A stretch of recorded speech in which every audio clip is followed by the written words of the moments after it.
तंतुमय पदार्थ आणि प्रथिने या गोष्टींची आपल्या शरीराला गरज असते. तर त्यामधला प्रथिने म्हणजे प्रोटीन. तर आपल्या शरीरामध्ये पाण्यानंतर आपल्याला जर कोणती गोष्ट आवश्यक असेल आणि महत्वाची असेल तर ती आहे प्रोटीन. आणि मग ही प्रोटीनची गरज आपल्याला कशासाठी असते? तर आपल्या शरीरामध्ये प्रमुख 4च पार्ट आहेत. म्हणजे प्रमुख जर पार्ट आपण कोणते समजून घ्यायचे तर आपल्या शरीरामध्ये प्रमुख पार्ट 4 आहेत. पहिली गोष्ट म्हणजे हाडं आहेत. आणि ते आपण जे म्हणतो ना आपलं बिल्डिंगचा स्टील स्टील जे असतं स्टील म्हणजे आपली हाडं. आणि त्याला जे कॉन्क्रीट म्हणतो आपण ते कॉन्क्रीट म्हणजे आपले मसल. आणि त्या कॉन्क्रीटला आपण बाहेरून जे प्लॅस्टर करतो ते म्हणजे आपलं फॅट. तर अशा पद्धतीने साधारण आपल्या शरीराची रचना आहे. तर बरोबर आपले हाडं म्हणजे आपलं स्टील आहे. स्टीलचा कॉलम असतं तसे आपले ते हाडं आहेत. तर आपल्या शरीरामध्ये हे जे 4 प्रमुख अवयव आहेत, मसल, फॅट, त्यानंतर हाडं आणि पाणी. हे 4 गोष्टी आपल्या बॉडीमध्ये आहेत प्रमुख. आणि बाकीचे सगळे अवयव यामध्येच कुठं ना कुठं ते मोडतात. वेगळं काहीच आपल्या बॉडीमध्ये नाहीये. तर आपल्या शरीरामधले मसल म्हणजे स्नायू, या मसलची नीड आहे प्रोटीन. या मसलची भूक आहे प्रोटीन. या मसलची गरज आहे प्रोटीन. मग आपल्याला हे प्रोटीन कशासाठी लागतं? तर आपल्या ह्या मांसपेशीची वाढ होण्यासाठी लागते. आपले मसल चांगले राहण्यासाठी प्रोटीनची गरज आहे. आपलं फॅट बर्न होण्यासाठी प्रोटीनची गरज आहे. आपलं क्रेविंग कमी होण्यासाठी प्रोटीनची गरज आहे. आपली भूक कंट्रोल होण्यासाठी प्रोटीनची गरज आहे. आपल्या हाडांचं आरोग्य चांगलं राहण्यासाठी प्रोटीनची गरज आहे. तर या सर्व गोष्टींसाठी आपल्याला प्रोटीनची गरज आहे. मग ही प्रोटीनची गरज आपल्याला नेमकी किती आहे? तर हे थोडंसं समजून घ्यायचं. आपल्याला प्रोटीनची गरज किती हे आपल्याला माहित असलं पाहिजे. तर सर्वसाधारणपणे आपण नीट समजून घ्यायचंय की आपल्या लाईफस्टाईलवरती प्रोटीनची गरज डिपेंड आहे. प्रत्येकाची प्रोटीनची गरज ही वेगवेगळी असते. मग आपल्या प्रोटीनच्या गरजेसाठी महत्वाचे घटक आहेत आपलं वय, त्यानंतर आपलं वजन आणि आपली लाईफस्टाईल. या 3 गोष्टींवरती आपल्या प्रोटीनची गरज अवलंबून आहे. तर ज्यांचं वर्क खूप हार्ड असतंय, ज्यांना अंग मेहनतीचं काम भरपूर करावं लागतंय किंवा जे स्पोर्ट्समॅन आहेत, जे रोज 2 टाइम वर्कआउट करतायत, ज्यांची मेहनत जास्त होते, अशा व्यक्तींना प्रोटीनची गरज जास्त असते. त्याचबरोबर जे वयोवृद्ध असतील, ज्यांच्या हालचाली कमी असतील, जे एकदम आराम करतात, तर अशा व्यक्तींची प्रोटीनची गरज थोडी कमी असते. तर एक सर्वसाधारण व्यक्तीची, नॉर्मल व्यक्तीची गरज आहे प्रोटीनची. जेवढं वजन आहे तेवढं ग्रॅम. म्हणजे आपलं वजन 70 किलो असेल तर आपल्या प्रोटीनची गरज आहे 70 ग्रॅम. आणि आपली लाईफस्टाईल जर थोडीशी हार्ड असेल, आता मी सांगितलं तसं, तर जर आपण 1 टाइम 2 टाइम वर्कआउट करत असू तर आपल्या प्रोटीनची गरज आहे 1.5 ग्रॅम मिनिमम. हे साधारण वजनाच्या 1.5 ग्रॅम एवढं प्रोटीन आपण रोज घेतलं पाहिजे जर आपण असं वर्कआउट करत असू तर. आणि नॉर्मल व्यक्ती आपण वजन तेवढं ग्रॅम प्रोटीनची गरज आहे. तर ही प्रोटीनची आपली गरज पूर्ण करणं आपल्याला गरजेचं आहे. तर त्यासाठी आपण काय घेतो आपल्या आहारामध्ये? तर प्रोटीन कशा कशामध्ये असतं हे लक्षात घ्यायचं पहिल्यांदा आपण.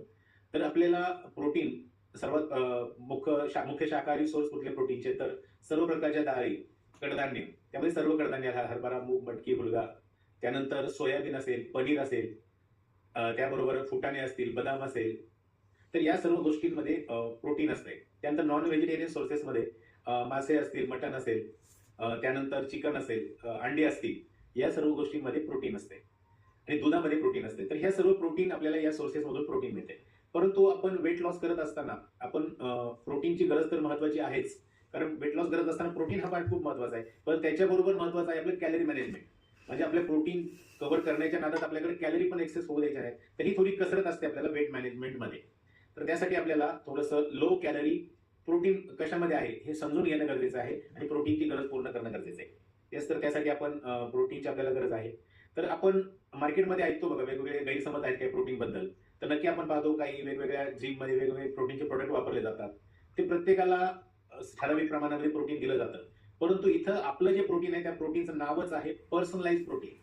आपलं जे न्यूट्रिशन आहे प्रोटीन त्याचं नाव आहे पर्सनलाइज प्रोटीन. म्हणजे प्रत्येकाची गरज ओळखून आपण त्याला ते प्रोटीन द्यायचं आहे, देऊ शकतो. तर साधारणपणे आपण आपल्या प्रत्येक व्यक्तीला जी प्रोटीनची गरज आहे त्यामध्ये एक 70 ग्रॅम प्रोटीनची गरज असेल तर नक्की आपण आपला जो न्यूट्रिशनचा शेक बनवतो त्या एका शेक मधून आपल्याला 24 ग्रॅम प्रोटीनची गरज पूर्ण होते. तर सर्वात महत्वाचं म्हणजे आपण प्रोटीन शेक घेतो हे प्रोटीनची गरज पूर्ण करते. तर प्रोटीन म्हणजे काय बघा, आपल्या एक सर्वे मी मध्ये वाचला, एक सर्वेचा डाटा सांगतो की आपल्या भारतामध्ये फक्त 60% प्रोटीन वापरलं जाते. म्हणजे आपलं प्रोटीन डेफिसिट फूड आपण सगळेजण खातोय. याचं जर ऍव्हरेज काढलं तर खूप कमी प्रमाणामध्ये प्रोटीन आपल्याकडे इंटेक केलं जाते. कारण आपल्याकडे तो अवेअरनेसच नाहीये किंवा प्रॉपर लोकांना ती माहितीच नाहीये, जशी आपल्याला पण नव्हती या परिवारामध्ये येण्यापूर्वी. त्यामुळे प्रोटीनची कमतरता आहे.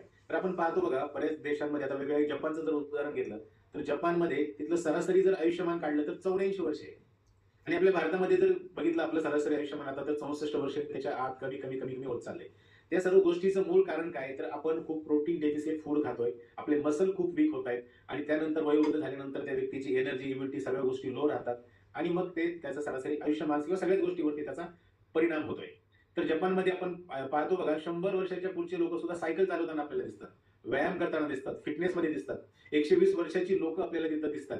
तर हे का होतं, तर त्यांचा ते आहार खूप महत्वाचा मानतात.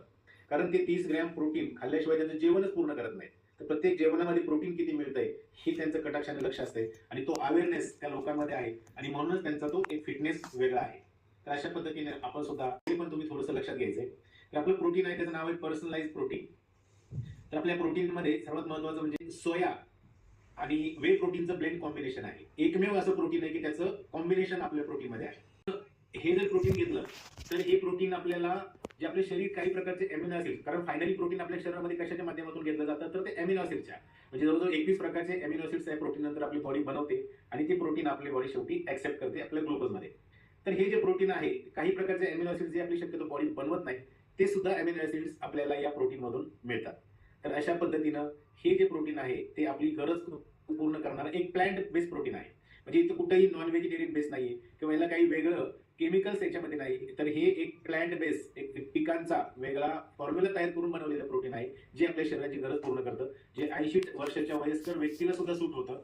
त्याचबरोबर जे घरात झोपून असतात, आराम करतात, अशा व्यक्तींनाही ते कुठे त्रास करत नाही. म्हणजे काही प्रोटीन असे असतात की ते घेतल्यानंतर भरपूर व्यायाम केला तरच ते प्रोटीन डायजेस्ट होते. तर असं कुठलंही या प्रोटीन बद्दल नाहीये. आपण आपल्या आई वडिलांना, आजोबांना सगळ्यांना हा न्यूट्रिशन ब्रेकफास्ट का देतो, तर हे प्रोटीन कुठेही आपल्याला त्रास करत नाही. त्यामुळे आपण हे जे काही गैरसमज असतील तर ते समजून घ्यायचे आहेत. आणि हे प्रोटीन कशा पद्धतीनं आपल्याला शरीराला चांगल्या पद्धतीने काम करते. तर गेली 3.5-4 वर्ष झालं रेग्युलर मी हा प्रोटीन शेक यूज करतोय. तर मी सुरुवातीला जो रिपोर्ट काढला होता त्याच्यामध्ये जे माझे मसल होते, फॅट होते, त्या सगळ्यामध्ये बदल जाणवतो, कारण आता आपल्या बॉडीची प्रोटीनची रिक्वायरमेंट पूर्ण होते.